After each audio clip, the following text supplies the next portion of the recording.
Entre el siglo XVII y XVIII, la corona española y la Iglesia Católica enviaron a misioneros franciscanos y jesuitas a América para conquistar territorio y evangelizar a los indígenas.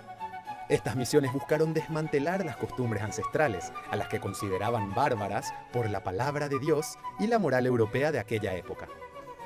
Para eso, los misioneros se ocuparon de desprestigiar la autoridad de los chamanes y enseñaron a los indígenas el conocimiento y el arte europeo, como la música barroca, la pintura y la talla en madera. Los indígenas sabían que las reducciones religiosas y la expansión colonizadora significaban el fin de su vida en armonía con la naturaleza, pero también sabían que las reducciones eran su mejor opción ante el violento escenario de conquistas.